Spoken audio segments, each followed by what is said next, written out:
రుద్రరాజు సత్యనారాయణ గారి మందు వర్ధంతి ఆయన ఆర్ఎస్ గారి విద్య చూపుతారైనా ఆయన భూస్వామి కుటుంబంలో పుట్టింది.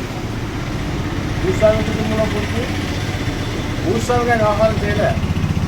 పేద బడుగు బలహీన వర్గాల అభ్యున్నతి కోసం పనిచేసిన వ్యక్తి ఆర్ఎస్ గారు. అయితే 97 సంవత్సరాలు సుమారు జీవించాడు ఆయన. అంటే 100 సంవత్సరాలు అవుతాయని చెప్పేవాడు ఆయన. 97 సంవత్సరాల వరకే జీవించాడు. అయితే జీవించిన కాలంలో కూడా సుమారు 60 సంవత్సరాల పైన మన కమ్యూనిస్ట్ పార్టీలో ఆయన ప్రధాన నాయకుడిగా గుర్తింపు పొందాడు.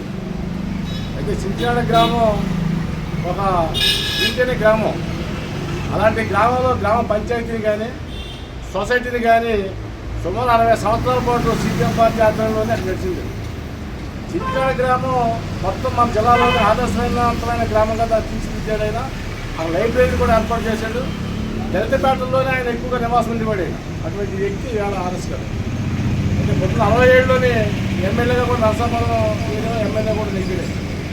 ఎమ్మెల్యేగా నెగ్గటం, ఎమ్మెల్యేగా నెగ్గిన తర్వాత మన కార్మికుల సమస్యలు కానీ వ్యవసాయ కార్మికుల సమస్యలు కానీ రైతాంగ సమస్యలు కానీ శాసనసభ వివరించడంలో ప్రధాన పాత్ర పోషించాడు ఆర్ఎస్ గారు.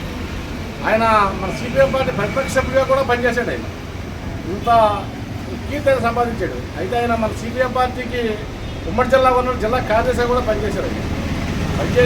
ఇవాళ ఏదైతే మొత్తం మన జిల్లాలో కానీ రాష్ట్రంలో కానీ కార్యకర్తలు తీర్చిదిద్దడంలో నాయకులుగా తయారు చేయడంలో ప్రధాన పాత్ర పోతుంది ఆర్ఎస్ గారు. అటువంటి నాయకులు ఇవాళ మా ముందు లేడు.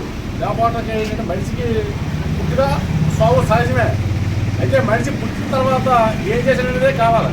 ఆయన చనిపోయినా ఆయన మన కులం కాదు, మన వంశీకుడు కాదు. అయినా ఈవేళ పేద ప్రజలందరూ కూడా ఆయన గుర్తించుకుని ఆయన ప్రజల మద్దతు మనం జరుపుకుంటున్నామంటే ఆయన చేసే సేవ ఏదైతే ఉందో సేవను మనం గుర్తుపెట్టుకుని ఆయన సేవను ముందుకు తీసుకెళ్తే ఆయన నిజమైన నివాళి అర్పించినట్లు మనం భావించాలి.